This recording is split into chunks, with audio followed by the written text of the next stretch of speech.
नमस्कार मंडळी, मी दीक्षा शिर्के आणि तुमच्या सगळ्यांचं स्वागत आहे माझ्या आजच्या नवीन ब्लॉगमध्ये. आज सकाळी सकाळी पारोशान व्हिडिओ स्टार्ट करते आहे. त्याचा एक रिझन आहे बिकॉज मी तुमका स्विमिंग पूलची एक स्टोरी अर्धवट सांगितलेली जी आज मी कंप्लीट करतले आहे. तर आता आम्ही दाखवते आहे. आता थंडी चालू झाली आणि पाऊसही आता मध्ये मध्ये पडतलो हा स्नोच्या आधी. तर इकडचो हो स्विमिंग पूल क्लीन करूचा म्हणजे तो टँक रिकामी करूचं काम चालू हा. सध्या तिकडे पंप लावून त्याच्यातलं पाणी काढून टाकतात. तर दाखवत आहे ह्या पंप लावून पाणी काढूचं काम चालू आहे. म्हणजे त्यांनी चालूच ठेवलं नाही आणि तर सगळं पाणी खाली इकडे पार्किंगमध्ये जात आहे. त्यांनी काय फारसा फरक नाही पडायचो त्यांना. त्यामुळे तर मी तुमका सांगितलेलं की आम्ही ह्या स्विमिंग पूलमध्ये कशाक जाणार नाही. ह्या सगळं क्लीन होईपर्यंत आधी वेळ लागतो. त्यामुळे मी बाकीचं तुमका दाखवीनच नंतर. तर मंडळी मी आधी माझे कामं आवरले नाही तर म्हणजे मगाशी कपडे वेगळे होते आणि असंही मी इंट्रोमध्ये म्हटलं आहे की मी पारोशान सुरुवात करते आहे बिकॉज टँक खाली करणं चालू होता आणि त्यानंतर व्हिडिओत घेऊन मिळालं नसतं म्हणून मी पहिला त्या दाखवलं आहे. आणि आता माझी कामावरून मी बसले आहे बिकॉज एक लईत कामं होतात तेव्हा ती पटकन उरकली जातात, आपला कंटिन्यू असतात तेव्हा. आणि जर मध्येच थांबून किंवा मध्येच थोडंसं ब्रेक घेऊन करू गेलं तर मग आळस येतं आणि मग ती कामं लांबणीक लागतात. त्याच्यापेक्षा बेटर असतं की आधी आपली कामं करा आणि नंतर मग ह्या कामासाठी बसा. म्हणजे मी शांतपणे मग करूही शकते. त्यामुळे तर सकाळी तुम्ही बघितलं असेल म्हणजे जेव्हा मी स्टार्ट केलेलं आहे तेव्हा सकाळी 9:15 दरम्यान वगैरे. सकाळी 9च्या दरम्यान मी जेव्हा व्हिडिओ चालू केले तेव्हा तुम्ही बघितलं असाल की थोडासा म्हणजे ऊन किरणा दिसत होती. पण आता नाही होत. आता पावसान काढूक केला ना आणि आता हा असंच असताला बिकॉज थंडी खूप असतली आणि पाऊस कधी पण पडतलो ते का वाटत तेव्हा येतलो जातलो ह्या चालूच असताला हा. त्यामुळे आता हा असंच वातावरण असताला हा काय वारं खूप आणि माझा फोनही हलता. आणि जसा की मी म्हटलेलं आहे की आम्ही स्विमिंग पूलमध्ये कशाक जाणार नाही. तर त्याचा डार्क सिक्रेट असा हा. वर कोण नाही ना ताई चेक करू मी. तर बऱ्याच जणांना माहीत असताला फ्लाईटने गेलेल्या लोकांना माहीत असताला बरेच ठिकाणी म्हणजे फ्लाईटमध्ये तर जेट स्प्रे नसता. जर जैंका माहीत असाल मग काय सांगताना सुद्धा थोडासा ऑकवर्ड होता.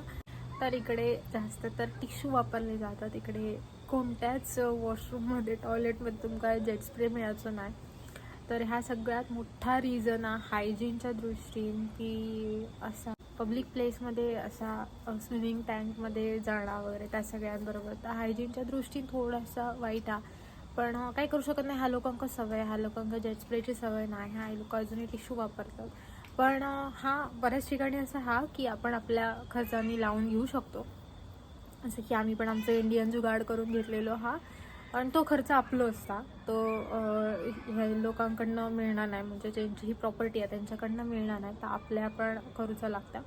तर ह्या सगळ्यात मोठा रिझन हा की आम्ही इकडच्या स्विमिंग टँकमध्ये नाही जाणं, स्विमिंग पूलमध्ये नाही जाणं आणि कधी भविष्यात इकडचं जाऊ काही मिळायचं नाही असं. आणि मी एक रील पण बघितलेलं आहे नेमके त्या दरम्यान जेव्हा हे स्विमिंग पूल चालू झालेलो त्याच दरम्यान बरोबर मी एक इंस्टा रील बघितलेलं आहे की फॉरेन कंट्रीत गेल्यानंतर स्विमिंग पूलमध्ये जाऊ नको कशाक वाटतं. तर त्याचा सगळ्यात मोठा रिझन ह्या की इकडची लोक टिश्यू पेपर वापरतात जेव्हा वॉशरूम यूज करतात तेव्हा. आणि इकडे जेट स्प्रे नसल्यामुळे तर तेवढा हायजीन सांभाळला जाणार नाही. त्यामुळे तर बस ह्याच रिझन आहे की आम्ही नाही जाणार. तर ह्या सगळ्यातून मी एवढाच फक्त सांगू शकते की तुम्ही सुद्धा बाहेर गेलात म्हणजे बरेचदा आपल्याकडनं फॉरेन कंट्रीसाठी ट्रिप जातात आणि आपल्याकडची बरीच लोक जातात. तर जेव्हा तुम्ही स्विमिंग पूलमध्ये वगैरे जाल तेव्हा खूप विचार करून जावा. कारण इकडे ही अशी सिच्युएशन आहे आणि कदाचित ही बदलाची नाही. जर इकडे काही बदला हवा तर इकडे जेट स्प्रे येणं खूप इम्पॉर्टंट आहे. कारण टॉयलेटमध्ये जेट स्प्रे असणं खूप इम्पॉर्टंट आहे.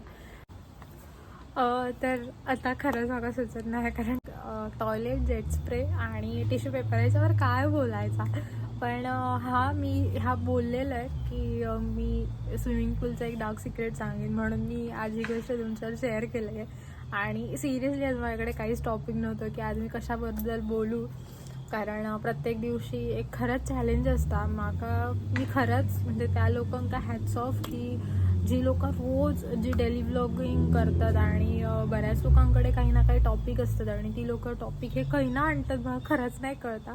म्हणजे एक वेळ होती जेव्हा मी डिप्रेस्ड होते की मी काय करू आणि दोघं कायच सुचायचं नाही. त्याच्यानंतर हे डिसिजन घेतलं की चला ब्लॉगिंग स्टार्ट करूया, म्हणजे दिवसभरात काही ना काहीतरी विरंगुळं होऊन जाईल.